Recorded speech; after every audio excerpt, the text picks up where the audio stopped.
안녕하세요. 예, 금요기대에 오신 여러분 환영합니다. 날씨가 참 갑자기 많이 추워진 것 같습니다. 그러나 12월은 성탄의 계절이죠. 우리 12월 됐으니까 우리 성탄 준비하는 마음으로 함께 인사를 나눠보겠습니다. 손을 흔들면서 메리 크리스마스, 해피 뉴 이어. 다시 메리 크리스마스, 해피 뉴 이어. 네, 오늘은 우리가 그 성탄절을 준비하는 마음으로 특강 의인 사가랴와 엘리사벳 제목으로 이렇게 말씀을 나누겠습니다. 말씀은 누가복음 1장 5절로 17절입니다. 제가 읽겠습니다. 유대왕 헤롯 때에 아비야 바넬의 제사장 한 사람이 있었으니 이름은 사가랴요 그 아내는 아론의 자손이니 이름은 엘리사벳이라. 이 두 사람이 하나님 앞에 의인이니 죄의 모든 계명과 규례대로 흠이 없이 행하더라. 엘리사벳이 잉태를 못함으로 그들에게 자식이 없고 두 사람의 나이가 많더라. 마침 사가랴가 그 바넬의 차례대로 하나님 앞에서 제사장의 직무를 행할새 제사장의 전례를 따라 제비를 뽑아 주의 성전에 들어가 분향하고 모든 백성은 그 분향하는 시간에 밖에서 기도하더니 주의 사자가 그에게 나타나 향단 우편에 선지라. 사가랴가 보고 놀라며 무서워하니 천사가 그에게 이르되 사가랴여 무서워하지 말라. 너의 간과함이 들린지라. 내 아내 엘리사벳이 내게 아들을 낳아주리니 그 이름을 요한이라 하라. 너도 기뻐하고 즐거워할 것이요 많은 사람도 그의 태어남을 기뻐하리니 이는 그가 주 앞에 큰 자가 되며 포도주나 독한 술을 마시지 아니하며 무트로부터 성령의 충만함을 받아 이스라엘 자손을 주 곧 그들의 하나님께로 많이 돌아오게 하겠습니다. 그것도 엘리야의 심령과 능력으로 주 앞에 먼저 가서 아버지의 마음을 자식에게 거스리는 자를 의인의 슬기에 돌아오게 하고 주를 위하여 선 백성을 준비하리라. 기도하겠습니다. 하나님 아버지, 오늘 금요기대에 이루어져서 감사합니다. 주님이 탄생하신 기쁜 성탄절이 다가왔습니다. 우리의 마음을 준비시켜서 아기 예수님이 우리 마음 깊은 곳에 새롭게 탄생하게 도와주시고 예수님을 동방박사제처럼 순수하게 경배하는 은혜가 있게 도와주시옵소서. 이 시간 의인 사가랴와 엘리사벳 통해서 한 말씀 주시기를 또 금요기대에 또 나온 모든 종들에게 은혜 주시고 또 축복 주시기를 간절히 기도합니다. 예수님의 이름으로 기도했습니다. 바울의 사랑받는 의사이며 역사학자였던 누가는 누가복음을 두 가지 원칙 가운데 기록했습니다. 첫째는 우리 중에 이루어진 사실, 이 팩트에 기초하여 누가복음을 저술했습니다. 누가에 따르면 복음은 하루아침에 머리 좋은 사람이 지어낸 가공의 이야기가 아니라 철저히 객관적이며 역사의 사실에 기초한 이야기라는 것입니다. 실제적인 이야기. 그것도 앞으로 이루어질 것이 아니라 우리 중에 이미 이루어진 사실, 그 팩트로 이미 이루어진 이야기라는 것을 말합니다. 구약의 성취로 신학이 이루어졌는데 그 구약도 픽션이 아닌 이스라엘의 역사 속에 이미 이루어진 그 철저한 사실에 기초하여 성경이 기록되고 있음을 보여주고 있습니다. 누가복음 역사적 사실에 기초하여 저술했듯이 예수님께서 이 땅에 오시고 십자가에 죽으시고 부활하신 것도 철저한 역사적인 사실이죠. 예수님을 죄인들을 위해 구주로 보내신 하나님과 또 하나님의 사랑도 또 이 연장선상을 어떻게 볼 수 있어요? 철저히 역사적 사실이라는 것을 우리는 알 수가 있습니다. 사도 요한이 예수님을 태초부터 있는 생명의 말씀으로 소개하며 예수님을 우리가 들은 바요, 눈으로 본 바요, 자세히 보고 손으로 또 만진 바라 이렇게 요한 서신에서 말했습니다. 생생한 역사적인 사실로서 예수님을 보고 만지고 만졌다 이렇게 증거하고 있죠. 예수님을 믿는 우리들도 그렇습니다. 예수님을 믿기 시작하면 내 안에 가공의 이야기가 아니라 생생한 역사적 사실로서의 예수님을 만난 이야기가 펼쳐지게 되는 것이죠. 새롭게 역사가 사실에 기초해서 쓰여지게 되는 것이죠. 왜냐하면 예수님 오늘도 실제로서 살아 역사하시는 분이기 때문에 내 안에 들어와서 날마다 사실로서 변화의 역사를 이루어 가시기 때문인 거죠. 둘째로 누가복음은 그 모든 일을 근원부터 자세히 미루어 살피는 가운데 차례대로 데오빌로 각하에게 써 보냈다고 합니다. 이는 누가의 역사학자로서의 기질을 잘 보여주는 말씀입니다. 대충 적지 않고 근원부터 자세히 미루어 살펴서 차근차근하게 차례대로 데오빌로 각하에게 쓴 복음서가 바로 누가복음이죠. 그래서 사복음서 중에서 누가복음 내용이 방대하고 역사적인 배경이나 인물 묘사에서 매우 뛰어난 걸 볼 수가 있어요. 이 누가가 의사라서 그런지 특히 아픈 자들이나 연약한 자들, 소외된 자들에 대한 그런 많은 배려와 또 사랑이 많이 묻어있는 아주 자세히 묘사하지 않습니까?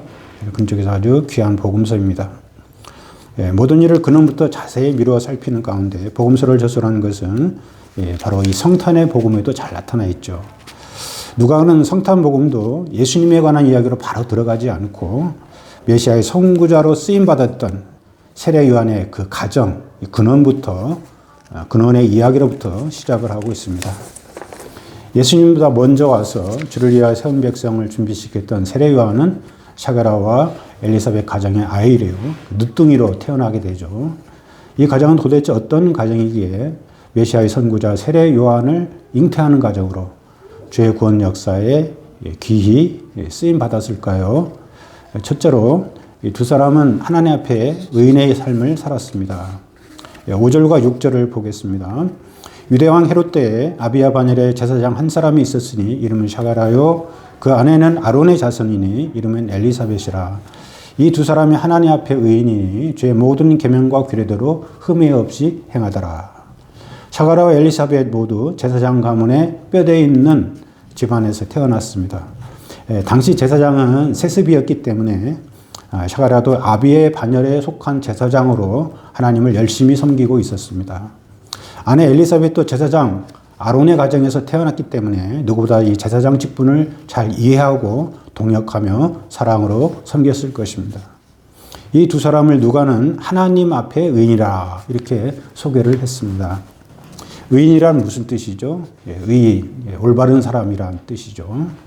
세상에서 올바른 사람은 누구를 말하나요? 아마 죄짓지 않는 그런 선한 사람을, 법 없이 사는 사람, 그런 사람들을 일컬을 것입니다. 그러나 영적 세계에서 하나님의 세계에서 의인은 자신이 죄인임에도 불구하고 믿음으로 살아간 자들을 말해요. 로마서 1장 17절 아시죠? 오직 나의 의인은 믿음으로 말미암아 살리라. 의인이 되는 것도 믿음이요. 의인이 된 이후에 삶의 스타일은 바로 믿음이라는 것이죠. 여기서 믿음은 무슨 믿음입니까? 죄인인 나를 위해서, 나를 의롭다 하기 위해서 십자가에 달려 돌아가신 그 예수님을 믿는 믿음을 가리키죠. 그 믿음이 있으면 내가 의인이 되고, 죄인인 내가 의인이 되고, 또 그런 믿음을 갖고 있으면 하나님께서 그 영혼을 이렇게 계속 살려주시고 믿음으로 말미암는 축복을 이제 누리게 되는 것이죠. 당시 사람들은 오랫동안 하나님께서 약속하신 메시아가 오시 앉아 매우 허탈해하면서 율법에 해이한 또 매우 또 안일한 삶을 살았습니다. 이는 제사장도 별반 다름이 없었어요. 그들 중에 직분을 저버리고 낮술에 취하여 돌아다니는 자들이 있었습니다. 백성들의 거짓과 탐욕, 음란함은 극에 달했어요. 사람들의 신앙은 대부분 다른 사람이나 시대 분위기의 영향을 잘 받죠. 요사이는 신앙에서도 살기가 어려워서 그런지 매우 실리적이며 불신의 분위기도 팽배한 것 같습니다. 무엇인가 신앙으로 덕을 보고 실리적인 이득을 취하고 현실의 만족을 누리고자 해요. 그래서 이런 것이 잘 채워지지 않으면 심한 피해의식 속에 또 가뜩이나 이제 여러 가지 어려우니까, 이 믿어도 별 유익이 없고 그러니까 바로 이렇게 주님을 저버리는 것도 보게 됩니다. 말씀을 붙잡고 살기가 쉽지 않아요. 또 코로나 시대에 교회가 계속해서 실수를 저지르는 가운데 지탄의 대상이 되면서 복음을 갖고 기독교 신앙을 가진 것을 부끄러워하기가 쉬운 것 같습니다. 그러나 이는 모두 하나님 앞에서 신앙생활을 하기보다는 사실은 그 사람과 시대 앞에서 살아갈 때 나타나는, 그렇죠, 정말 하나님 앞에서 하나님을 믿는 믿음으로 살아가면 이런 데 개의치 않죠. 근데 자꾸 사람들 눈치 보고 시대가 이러쿵저러쿵 하니까 거기 휩쓸면서 나타나는 믿음 없는 불신의 행위일 뿐인 거죠.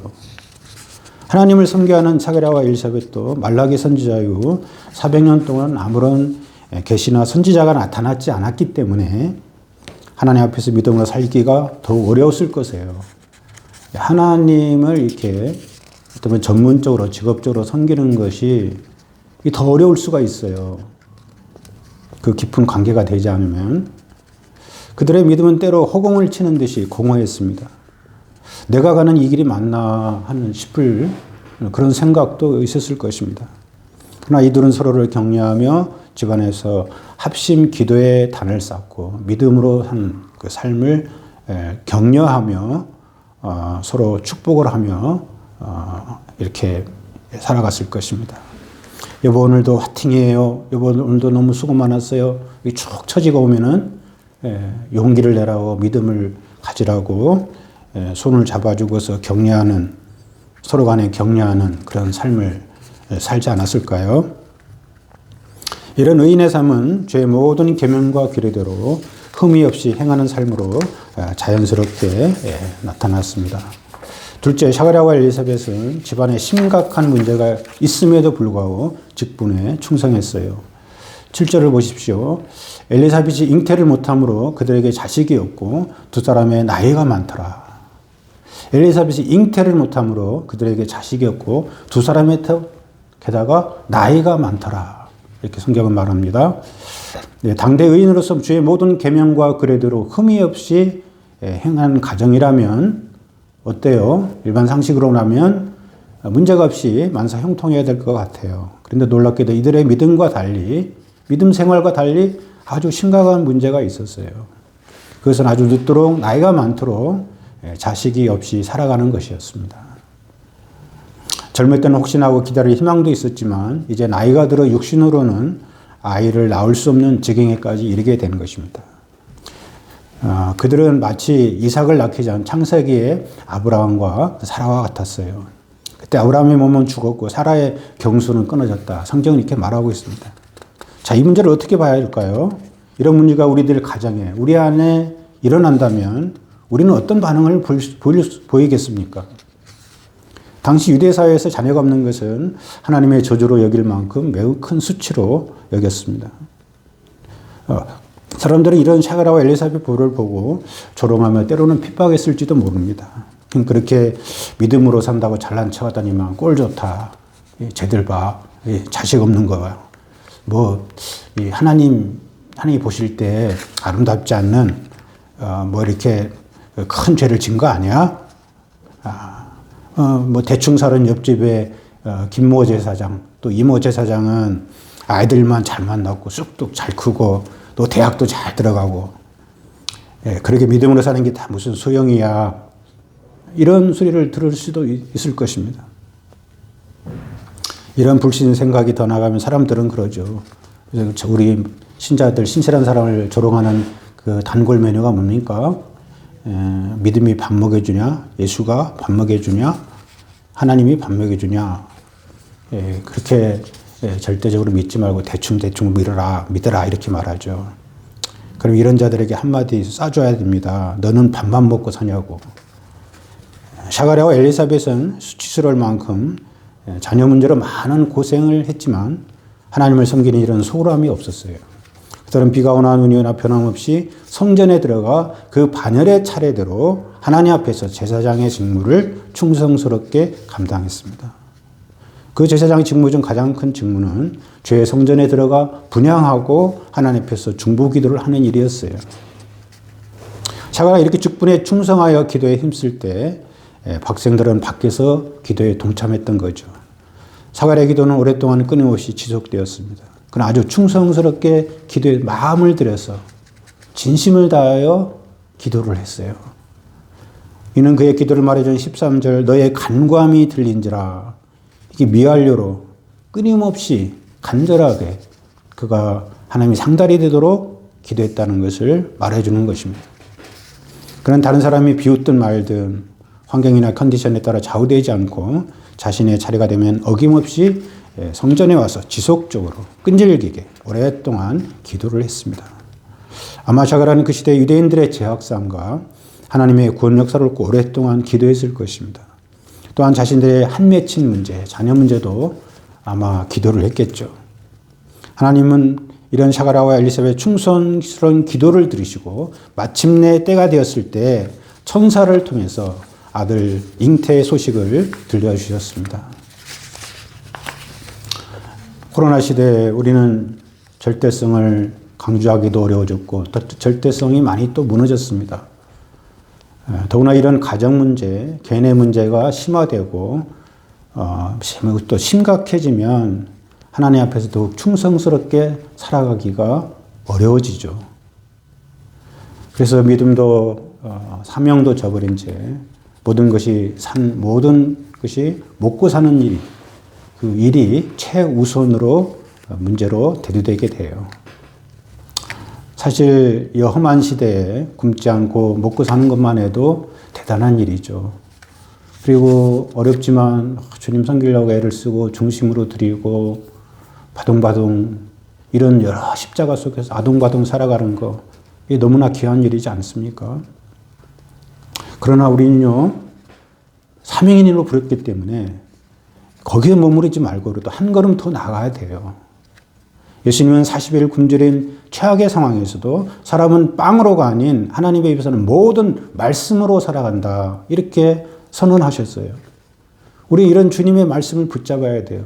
코로나는 연단의 기간인 동시에 하나의 시험대입니다. 이런 시대에도 너희는 먼저 하나님의 나라와 의를 구하라. 그리하면 이 모든 것을 너에게 더하리라. 더욱 이런 약속의 말씀을 붙잡고 투쟁할 때 말씀이 체험되어지는 그 놀라운 은혜를 누리게 될 줄로 믿습니다. 사가랴와 엘리사벳은 자식이 없는 심각한 문제 속에서도 사명 감당을 내일로 미루지 않았어요.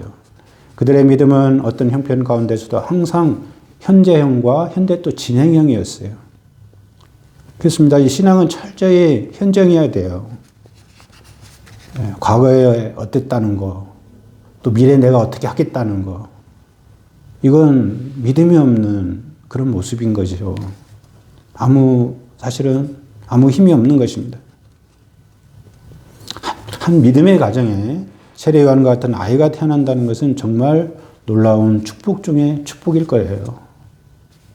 세례 요한 같은 아이 하나 잘 낳아서 믿음으로 키우고 그 아이가 하나님을 위해서 그 시대에 가장 이렇게 위대하게 쓰임 받으면 많은 사람을 주께로 돌이키는 주의 백성을 예배하는 그런 귀한 삶에 쓰임 받고 더 나아가서 메시아의 선구자로서 그 길을 닦는 그런 귀한 일을 한다면 그건 한 아이를 낳고 키우는 그 가정이야말로 가장 복된 가정이 되지 않겠습니까? 기념비적인 삶이 되는 것이고. 그런데 이런 자식들을 낳고 키우는 것은 그냥 하늘에서 뚝 떨어지는 것 같지 않아요. 하나님은 그 시대의 믿음으로 살아가는 의인 사가랴와 엘리사벳 가정, 자신의 문제가 있지만 문제를 초월하여 직분을 충성스럽게 감당하는 그 가정을 통해서 세례 요한을 선물로 주신 거죠. 모두 다 같이 할 수 없다, 길이 없다 이렇게 포기할 때 믿음으로 살아가는 이런 자들을 하나님께서 주목하시고 그래도 믿음으로 살려고 발동치는 그 가정을 하나님 주목하시고 그런 가정을 통하여 위대한 일을 행하신 거죠. 코로나 시기가 우리에게 잃어버린 시간이 되지 않기를 기도합니다. 저는 이걸 위해서 기도를 많이 해요. 또 힘들고 뭐 하는 것도 겁이 나고 도전하는 것도 쉽지 않고 역사 창조는 해야 되는데 이 뭐 양들 보이지도 않고요. 그러면 내 인생에서 이 코로나 지금 이제 만 2년 돼 가는데 우리 인생에서 이 코로나 기간은 그러면 어떻게 기억될 건가? 잃어버린 것이 잃어버린 시간으로 모든 것이 스탑된 시간으로 기억되고 기록될 것인가? 그런 사실로 역사적 사실로 또 굳어져서 또 그렇게 기록될 것인가? 하나님 나라에서도 그게 아니죠, 그렇죠? 잃어버린 시간이 되지 않기 위해서 화석처럼 굳어져 버린 시간이 되지 않기 위해서 하나님이 체험이 있는 생생한 역사적 사실로서 그 역사를 기록하기 위해서 우리는 어떻게 해야 될까요?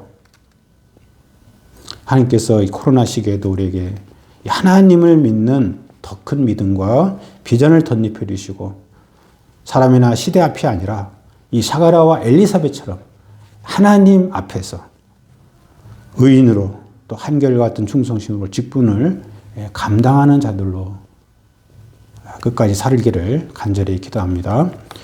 또한 그러한 가운데 이 시대 하나님의 축복으로 모두 세례와 같은 인물들을 낳고 키우는 가정이요 목자들로 살아갈 수 있기를 간절히 기도합니다.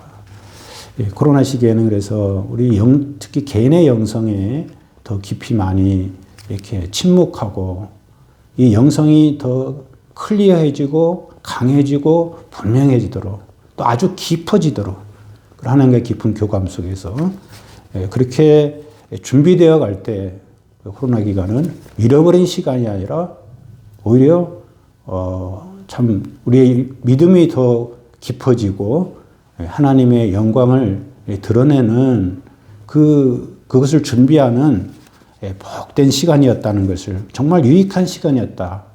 이렇게 기억되면서 후일에 또 그렇게 역사로 평가되는 은혜가 있을 것입니다. 이 세례 요한을 보내주셨기 때문에 예수님도 순탄하게 오실 수 있었어요. 요한이 와서 메시아기를 닦아놓았기 때문인 거죠. 우리가 이 시대의 믿음으로 주의 길을 닦는 불도저와 같은 믿음의 사람으로 살아갈 수 있기를 기도해요. 그런 자들과 가정 안에 우리 주님이 새롭게 아기 예수로 탄생하셔서 큰 기쁨을 주시고 미래의 소망과 비전도 넘치게 부어주시는 또 은혜로운 2021년 성탄절이 되기를 간절히 기도합니다. 그러니까 우리가 요약하면 코로나 시기에 뭐 할 수 있을까 좌절하지 말고 그 시대 하나님 앞에서 의인으로 또 직분에 충성된 사람으로 살아가는 사가랴와 엘리사벳 같은 이런 믿음의 삶을 살아갈 때 하나님께서 이 코로나 이 기간에도 우리 영혼이 또 강해지고 또 그 이후에 놀라운 새로운 역사를 창조할 수 있는 그런 아주 은혜로운 그런 시간으로 하나님께서 축복해 줄 것을 믿습니다. 이렇게 준비되는 그런 기간이 되기를 바라고 또 성탄도 우리가 새로운 믿음으로 기쁨의 성탄을 잘 맞이할 수 있기를 간절히 바랍니다. 찬송가 108장 우리 찬양하고 잘 기도하고 마치겠습니다. 그 어린 주 예수 눌 자리 없어 그 귀하신 몸이 구유에 있네 저 하늘 별들이 반짝이는데 그 어린 주 예수 골 위에 자네 저 육축 소리에 아기 잠깨나 그 순하신 예수 우시지 않네 그 귀한 예수를 나 사랑하니 새날이 밝도록 함께하소서 주 예수 내 곁에 가까이 계셔 그 한없는 사랑 늘 베푸시고 온 세상 아기들 다 품어주사 주 품 안에 안겨 살게 하소서. 아멘. 입안이 조금 헐어가지고 발음하는데 좀 많이 어려웠습니다. 기도하겠습니다. 하나님 아버지, 캄캄한 그 암흑 시대에 의인 사가랴와 엘리사벳 가정을 통해서 세례 요한을 보내주시고 그를 통해서 또 메시아의 선구자의 사명을 감당하여서 우리 주님이 편안히 오시도록 길을 닦는 그 놀라운 또 역할을 맡겨주신 것 감사합니다.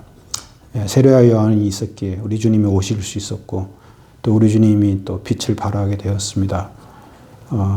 이 귀한 일에 하나님 그 스포트라이트를 받지 않지만 세례 요한을 오게 했고 또 예수님을 오게 했던 그 귀한 분들이 바로 사가랴와 엘리사벳임을 깨닫게 됩니다.